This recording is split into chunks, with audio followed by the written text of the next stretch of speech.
Le nerf médian, 1. Parmi les propositions suivantes concernant le nerf médian, certaines sont exactes. Lesquelles? A. Il prend son origine en arrière de l'artère axillaire par deux racines provenant des troncs secondaires antéro-externes, ou faisceau-latéral, et antéro-interne, ou faisceau-médial. B. Il innerve le muscle fléchisseur commun profond du troisième doigt. C. Sa section entraîne une perte de l'antépulsion du pouce. D. Il donne la sensibilité à la face dorsale de la première phalange du deuxième doigt.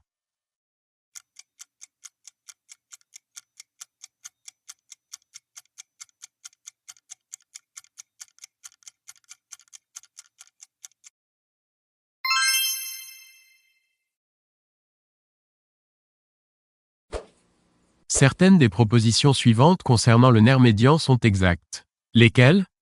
A. Il reçoit des filets nerveux des racines rachidiennes C6, C7, C8 et D1. B. Au niveau de la gouttière bicipitale médiale, il se place en dehors de l'artère humérale ou artère brachiale. C. Au niveau de l'avant-bras, il glisse entre les deux chefs du muscle rond pronateur. D. Il traverse le canal carpien.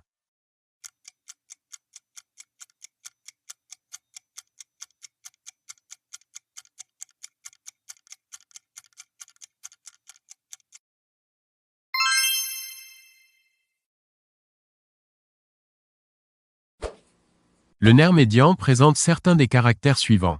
Lequel ou lesquels? A. Ces fibres d'origine sont issues des branches antérieures des 5e, 6e, 7e, 8e nerfs rachidiens cervicaux et du premier nerf rachidien dorsal ou thoracique. B. Au niveau du bras, il croise habituellement la face antérieure de l'artère humérale ou artère brachiale, de haut en bas et de dehors en dedans. C. Il innerve la totalité des muscles fléchisseurs communs superficiels et profonds des doigts. D. Il donne des rameaux sensitifs à la face dorsale de la première phalange de l'index et du médius.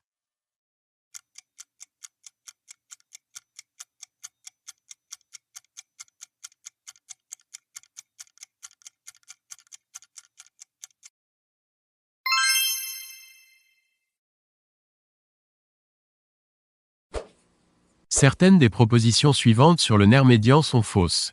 Lesquelles? A. Il croise l'artère humérale, ou artère brachiale, de haut en bas et de dedans en dehors. B. Il passe entre les deux faisceaux du muscle, court, supinateur. C. Il passe sous l'arcade du muscle fléchisseur commun profond des doigts. D. Il passe dans le canal carpien, accompagné de sa branche palmaire cutanée.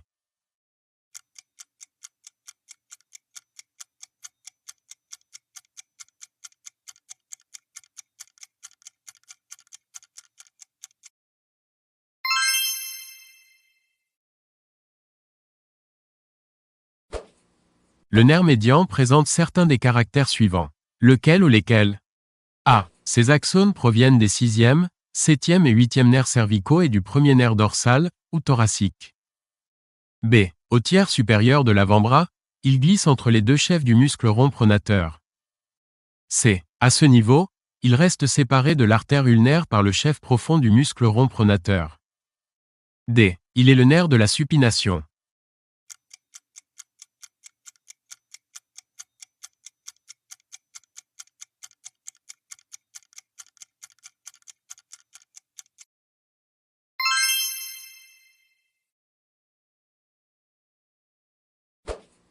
Parmi les propositions suivantes concernant le nerf médian, laquelle, ou lesquelles, est, ou sont, fausses, S.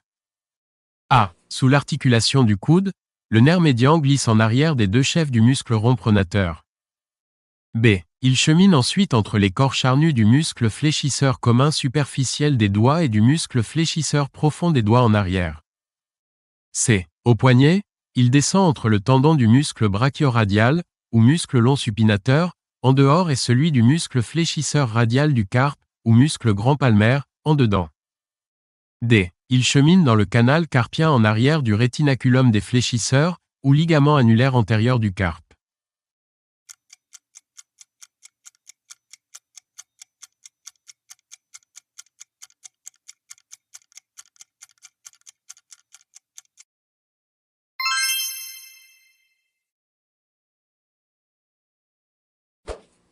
Parmi les propositions suivantes concernant le nerf médian, certaines sont exactes.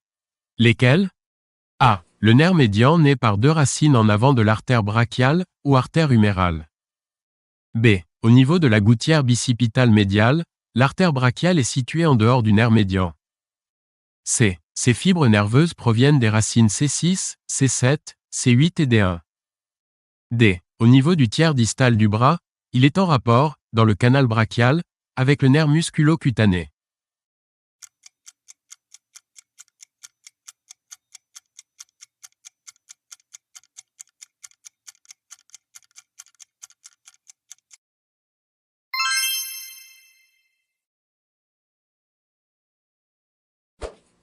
Certaines des propositions suivantes concernant le nerf médian sont exactes. Lesquelles? A. Au niveau de l'avant-bras, il glisse entre les deux chefs du muscle rond pronateur. B. Il innerve le chef superficiel du muscle court fléchisseur du pouce. C. Il naît uniquement du faisceau médial du plexus brachial. D. Au niveau du poignet, il est situé entre le muscle brachio-radial et le muscle fléchisseur radial du carpe.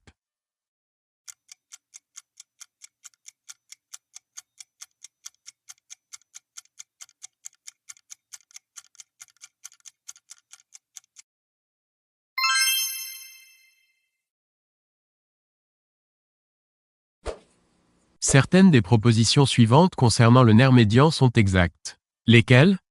A. Au niveau de la partie supérieure de l'avant-bras, il est séparé de l'artère ulnaire par le chef superficiel du muscle rond pronateur. B. Il innerve tous les muscles de la loge ténare. C. Son rameau ténarien s'anastomose avec la branche profonde du nerf ulnaire. D. Il assure l'innervation sensitive de la totalité du revêtement cutané des deuxième et troisième doigts.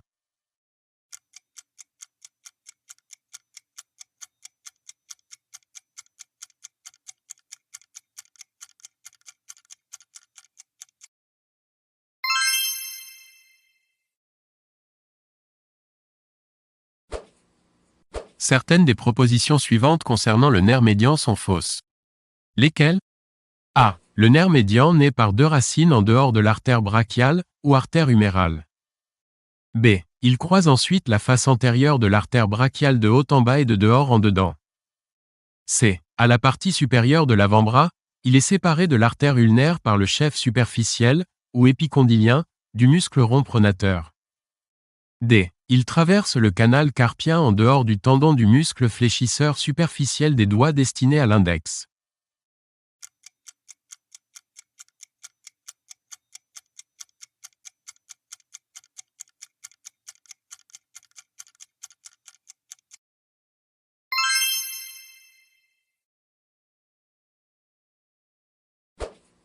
À propos du nerf médian, indiquez là où les réponses exactes. A. Au bras, le nerf médian descend dans une gaine aponevrotique commune au vaisseau du bras. B. Le long de son trajet dans le bras, le nerf médian est appliqué contre l'artère brachiale. C. En haut du bras, l'artère brachiale est en arrière et en dedans du nerf médian. D. En franchissant le pli du coude, le nerf se place en dehors de l'artère humérale.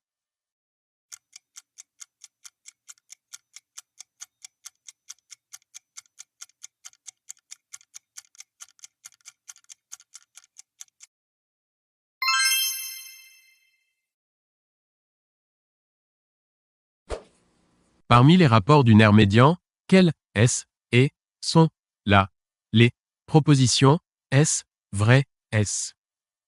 A. Il croise l'artère humérale ou artère brachiale en X allongé au niveau du bras. B. Il croise l'artère ulnaire en arrière au niveau du pli du coude. C. À la partie supérieure de l'avant-bras, il est en arrière du muscle fléchisseur commun superficiel des doigts. D. À la partie moyenne de l'avant-bras, il est en dedans du muscle fléchisseur commun profond.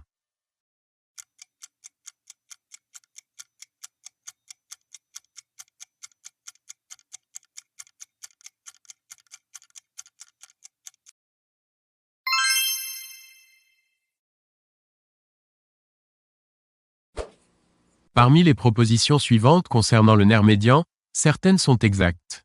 Laquelle ou lesquelles? A. Il longe l'artère humérale, ou artère brachiale, dans la gouttière bicipitale médiale. B. Il croise en arrière l'artère ulnaire entre les deux chefs du muscle rond pronateur. C. Il passe sous l'arcade du muscle fléchisseur commun superficiel des doigts. D. Au niveau du pli du coude, il est situé au contact de la veine céphalique.